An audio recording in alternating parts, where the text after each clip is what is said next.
ध्यान क्या है, ये किस चिड़िया का नाम है, ये कैसे काम करता है, क्यों हमारे जीवन में ये इतना महत्वपूर्ण हो जाता है, क्यों इसके बिना हम जीवन की उस ढंग से कल्पना नहीं कर सकते जैसा जीवन होना चाहिए। तो हम शुरू करते हैं। ध्यानपूर्ण मन शांत होता है। मैंने कहा ना कि ध्यान प्रक्रियाएं मन को शांत करती हैं। ध्यान प्रक्रियाएं मतलब है आपका प्रयास, हम एफर्ट लगा रहे हैं, उसके जरिए हम मन को शांत कर रहे हैं। किंतु जब आप ध्यान घटित होता है तब आपका प्रयास नहीं होता, ये स्वतः होता है, स्वतः ही आप उस आयाम में पहुंच जाते हैं। यह मौन, आपका जो मन का शांत होना है, यह मौन विचार की कल्पना और समझ के परे है। आप इसके बारे में सोच नहीं सकते कि ये कैसा होता होगा, ये बताया नहीं जा सकता। कई बार जब मुझे कुछ भावनात्मक गतिविधियां फील होती हैं, मुझे ऐसे अंदर कुछ घटित होता है, किसी के प्रति करुणा मेरे अंदर आती है, तो करुणा आती है पर आप उसे बता नहीं सकते कि वो क्या भाव है। आप उससे विभोर हो जाते हैं, आप उससे भर जाते हैं, आप उसे महसूस करते हैं, आपके रोम रोम में वो होती है। ऐसे ही मेडिटेशन है, जब आप में ध्यान घटित होता है, कुछ पल के लिए क्यों ना हो, वो एक एक्सपीरियंस इतना कमाल का होता है कि आप, यदि ये घटित नहीं हुआ तो आप उसके बारे में सोच भी नहीं सकते, आप कोई कल्पना नहीं कर सकते, आपकी समझ इसमें कोई सहयोग नहीं देगी। यह मौन किसी निस्तब्ध संध्या की नीरवता भी नहीं है। ये जो सन्नाटा होता है ना, ये उसकी तरह भी नहीं है। सन्नाटा दरअसल कभी कभी अकेलेपन जैसा हो जाता है। यह मौन किसी निस्तब्ध संध्या की नीरवता भी नहीं है। विचार जब अपने सारे अनुभवों, शब्दों और प्रतिमाओं सहित पूर्णता विदा हो जाता है। विचार क्या है?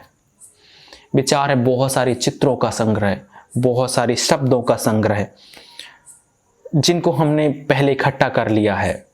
द ऑब्जर्वर इज ऑब्जर्व्ड, देखने वाला ही देखा जा रहा है। गौर से समझेंगे हम क्या हैं, हम विचारों के एक बहुत बड़े पिंड हैं, बहुत सारों के एक गुच्छा हैं हम विचारों का।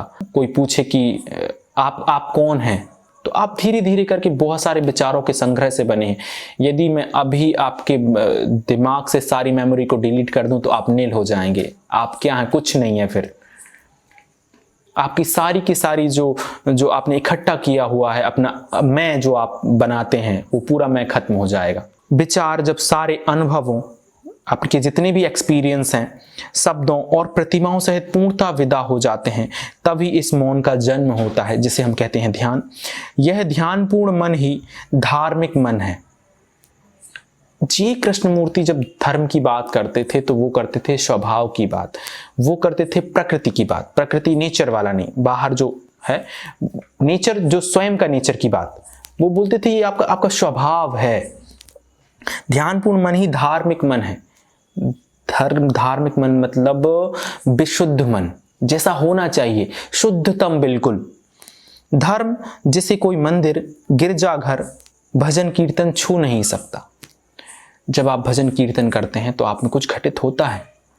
वो क्या एक्सपीरियंस होता है कि आप सारे आयामों से हटकर एक आयाम में आ जाते हैं। किंतु ध्यान उस आयाम को भी छोड़ना है। जब मैं कंसंट्रेशन की बात करता हूँ, कंसंट्रेशन या ये एक ध्यान की विधि है त्राटक, या कई बार आप हमारे माथे में ध्यान लगाने का होता है, तो दरअसल ये जो ध्यान विधियां हैं ये हमारे मन को समेटकर एक जगह लाने के लिए होती हैं। किंतु ध्यानपूर्ण मन का मतलब होता है कि या तो उस बिंदु को भी छोड़ दो तो ध्यान, या फिर सारे आयाम के प्रति एक साथ अवेयर हो तो ध्यान, कंसंट्रेशन नहीं। धार्मिक मन प्रेम का विस्फोट है, केयरिंग होगा इतना। आप देखेंगे कि जो व्यक्ति मेडिटेटेड है, जो व्यक्ति धार्मिक है विशुद्ध रूप से, वो हिंदू, मुस्लिम, सिख, ईसाई नहीं हो सकता। वो हो सकता है कि फॉर्मेलिटी के लिए जब कागज में वो भरे तो भर दे, किंतु आप उसके अंदर झांक कर देखेंगे तो आपको कहीं हिंदू नहीं दिखेगा, कहीं मुस्लिम नहीं दिखेगा, कहीं पारसी, सिख, ईसाई नहीं दिखेगा। जो विशुद्धतम धार्मिक है वो सांप्रदायिक नहीं हो सकता, ये असंभव है। अनंत प्रेमी होगा, करुणा इतनी बेमिसाल कि वही करुणा एक व्यक्ति के लिए, वही चींटी के लिए, उसमें तुलना नहीं। यहां पे सारे व्यक्तित्व के लिए करुणाशील होगा वो। यह प्रेम किसी भी अलगाव को नहीं जानता।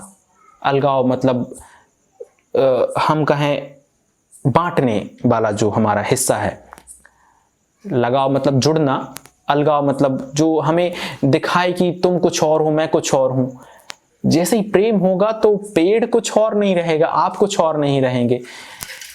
आपने हिंदुइज्म में देखा, भारतीय संस्कृति में मेरी फैमिली जो वैल्यू रही उसमें हमारे यहाँ किसी भी चीज को, चाहे वो चीज सीढ़ी ही हो, आप सीढ़ी को भी पैर नहीं मार सकते।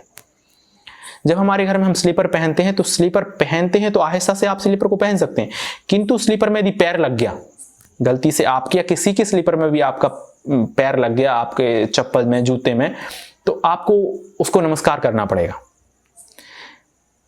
ये सबसे मतलब उस स्तर की बात है कि हम जूती को तो पैर में ही पहनते हैं, जो हम चप्पल पहनते हैं, जूते पहनते हैं, पैर में ही पहनते हैं, उनको भी पैर लगने पे। फिर दूसरी चीजों के बारे में तो आप भूल ही जाइए। यदि उनको पैर लगता है या किसी तरह से ठोकर लग जाती है आपकी, तो आपको उनसे क्षमा मांगना है।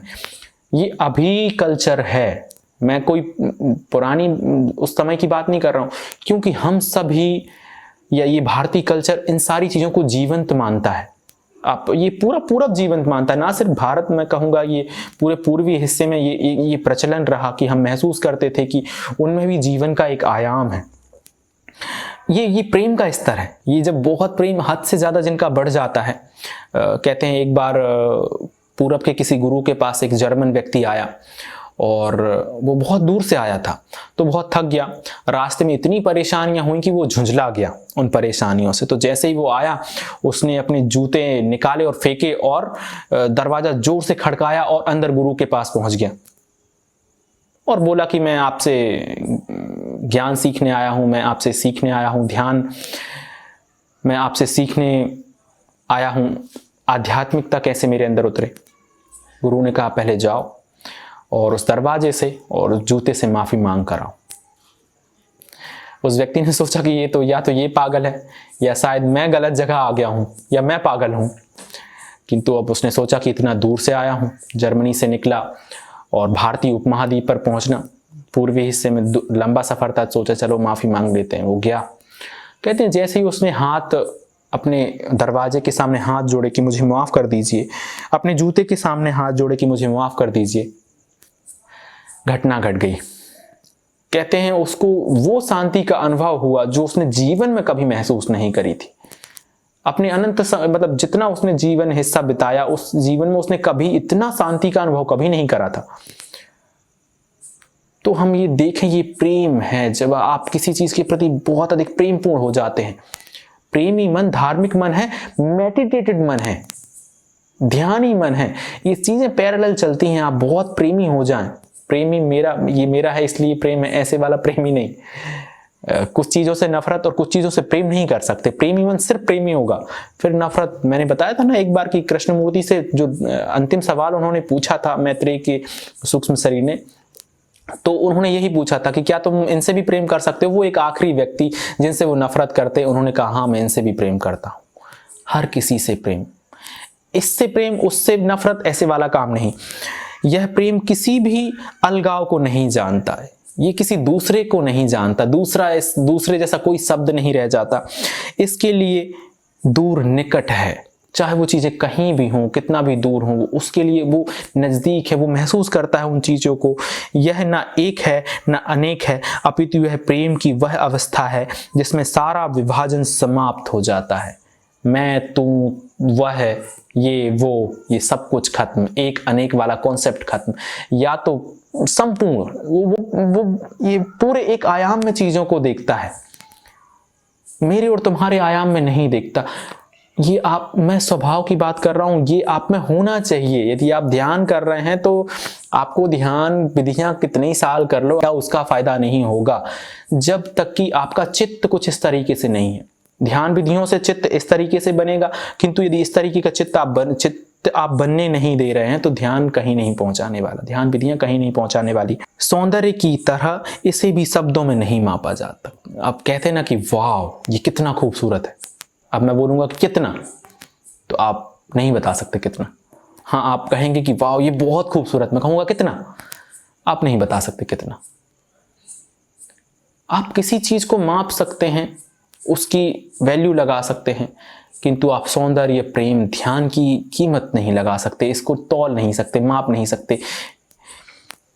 इस मौन से ही एक ध्यानपूर्ण मन का सारा क्रियाकलाप जन्म लेता है। इस अनंत शांति से जब आप चुप होते हैं सारी चीज़ों के प्रति, मैं हमेशा से कहता हूँ चले ध्यान करिए, तो चले ध्यान में ये नहीं कहता कि चलते चलते सोचते चलिए, मैं बस कहता हूँ चलिए, बस देखिए सजगता के साथ। इसलिए मैं कहता हूँ कि कोई सुंदर रास्ता चुन लीजिए जहाँ आपका चित्त शांत हो। अचानक एक दिन कुछ घटना घट जाएगी। गौतम बुद्ध चले ध्यान करते थे, बस वो चलते चले जाते थे आहिस्ता से, बहुत जल्दी नहीं, बहुत स्लो नहीं, एक निश्चित मात्रा में।